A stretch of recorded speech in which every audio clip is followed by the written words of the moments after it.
Assalamualaikum warahmatullahi wabarakatuh. Perkenalkan, nama saya Silvana Reza. Saya dari Universitas Kristen Indonesia, Prodi Ilmu Hukum.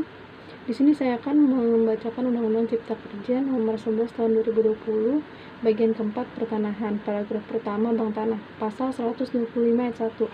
Pemerintah pusat membentuk Badan Bank Tanah. Ayat kedua, Badan Bank Tanah sebagaimana dimaksud pada ayat pertama merupakan badan khusus yang mengelola tanah.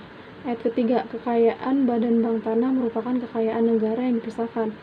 Ayat keempat, Badan Bank Tanah berfungsi melaksanakan perencanaan, perolehan, pengadaan, pengelolaan, pemanfaatan, dan pendistribusian tanah.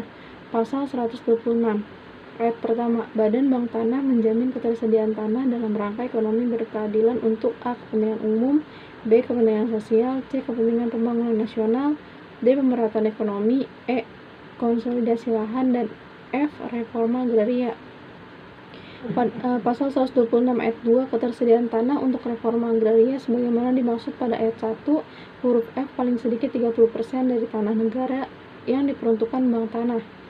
Pasal 127, Badan Bank Tanah dalam melaksanakan tugas dan wewenangnya bersifat transparan, akuntabel, dan non-profit. Pasal 128, sumber kekayaan Badan Bank Tanah dapat berasal dari A. Anggaran pendapatan dan belanja negara atau APBN, B. Pendapatan sendiri, C. Penyertaan modal negara, dan D. Sumber lain yang sah sesuai dengan ketentuan peraturan perundang-undangan. Pasal 129 ayat pertama, tanah yang dikelola Badan Bank Tanah diberikan hak pengelolaan. Pasal 129 ayat 2, hak atas tanah di atas hak pengelolaan sebagaimana dimaksud pada ayat 1 dapat diberi hak guna usaha, hak guna bangunan, dan hak pakai.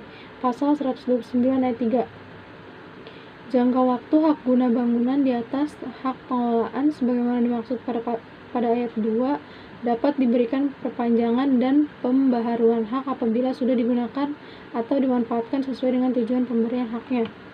Pasal 129 ayat 3, dalam rangka mendukung investasi pemegang hak pengelolaan Badan Bank Tanah diberi kewenangan untuk A. melakukan penyusunan ranca induk, B. membantu memberikan kemudahan perizinan berusaha atau persetujuan, C. melakukan pengadaan tanah, dan D. menentukan tarif pelayanan. Pasal 129 ayat 4, pemerintah pusat melakukan pengawasan dan pengendalian atas penggunaan atau pemanfaatan tanah di atas hak pengelolaan sebagaimana dimaksud pada ayat 2 sesuai dengan ketentuan peraturan perundang-undangan. Pasal 130, Badan Bank Tanah sebagaimana dimaksud dalam pasal 125 terdiri atas A. Komite, B. Dewan Pengawas, dan C. Badan Pelaksana. Pasal 131 ayat 1, komite sebagaimana dimaksud dalam pasal 130 huruf A diketahui oleh menteri yang menyelenggarakan urusan pemerintahan di bidang pertahanan dan beranggotakan para menteri dan kepala yang terkait. Pasal 131 ayat 2, ketua dan anggota komite ditetapkan dengan keputusan presiden berdasarkan usulan dari menteri yang menyelenggarakan urusan pemerintah di bidang pertahanan. Pasal 132 ayat 1, dewan pengawas berjumlah paling banyak 7 orang terdiri atas 4 orang unsur profesional dan 3 orang yang dipilih oleh pemerintah pusat.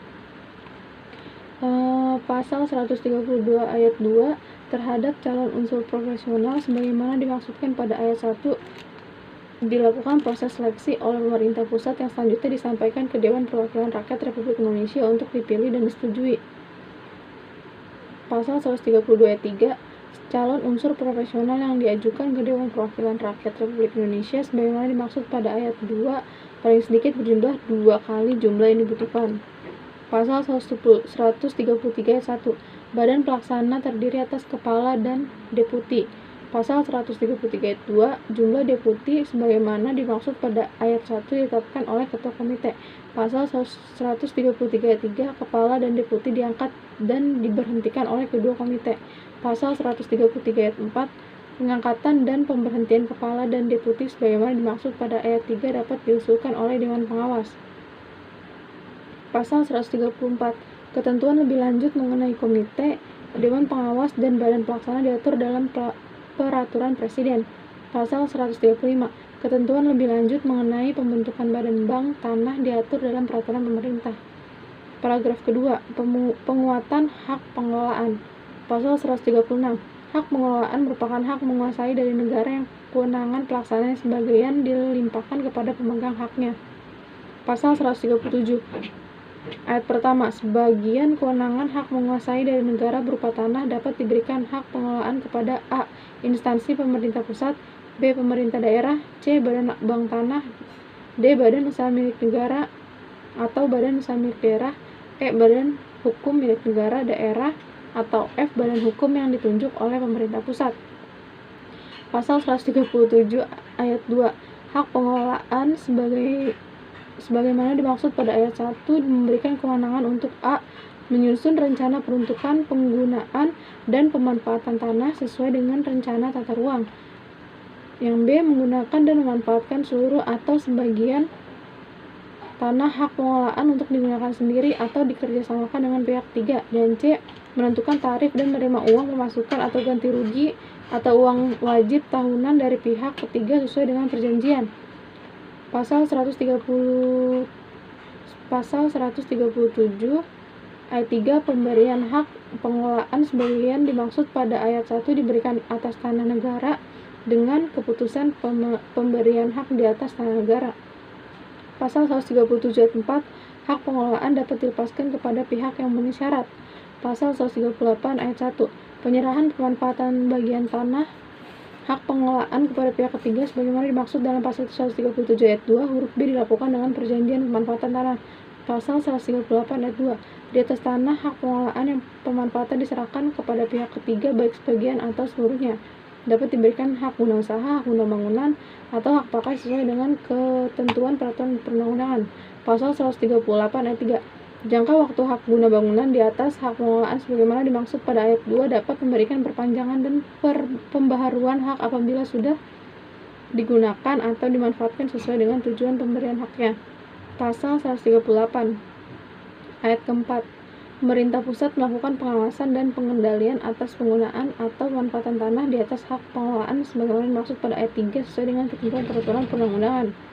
Pasal 138 ayat 5, dalam hal hak atas tanah yang berada di atas hak pengelolaan telah berakhir, tanahnya kembali menjadi tanah pengelolaan. Pasal 139 ayat 1, dalam keadaan tertentu, pemerintah pusat dapat membatalkan atau mencabut hak pengelolaan sebagian atau seluruhnya. Pasal 139 ayat 2, tata cara pembatalan hak pengelolaan dilaksanakan sesuai dengan ketentuan peraturan perundang-undangan. Pasal 140 ayat 1, dalam hal bagian bidang tanah hak pengelolaan diberikan dengan hak milik, bagian bidang tanah hak pengelolaan tersebut hapus dengan sendirinya. Pasal 140 ayat 2, hak milik sebagaimana dimaksud pada ayat 1 hanya diberikan keperluan rumah umum dan keperluan transmigrasi. Pasal 141, dalam rangka pengendalian pemanfaatan hak atas tanah di atas hak pengelolaan dalam waktu tertentu dilakukan evaluasi pemanfaatan hak atas tanah. Pasal 142, ketentuan lebih lanjut mengenai hak pengelolaan diatur dalam peraturan pemerintah. Paragraf 3, satuan rumah susun untuk orang asing. Pasal 113, hak milik atas satuan rumah susun merupakan hak kepemilikan atas satuan rumah susun yang bersifat perseorangan yang terpisah dengan hak bersama atas bagian bersama, benda bersama, dan tanah bersama. Pasal 144 ayat 1, hak milik atas satuan rumah susun dapat diberikan kepada A. warga negara Indonesia, B. badan hukum Indonesia, C. warga negara asing yang mempunyai izin sesuai ketentuan peraturan perundang-undangan, D. badan hukum asing yang mempunyai perwakilan Indonesia, atau E. perwakilan negara asing dan lembaga internasional yang berada atau mempunyai perwakilan di Indonesia. Pasal 144 ayat 2, hak milik atas satuan rumah susun dapat beralih atau dialihkan dan dijaminkan. Pasal 144 ayat 3, hak milik atas satuan rumah susun dapat dijaminkan dengan dibebani hak tanggungan sesuai dengan ketentuan peraturan perundang-undangan. Pasal 145 ayat 1, rumah susun dapat dibangun di atas tanah A. hak guna bangunan atau hak pakai di atas tanah negara, atau B. hak guna bangunan atau hak pakai di atas tanah hak pengelolaan.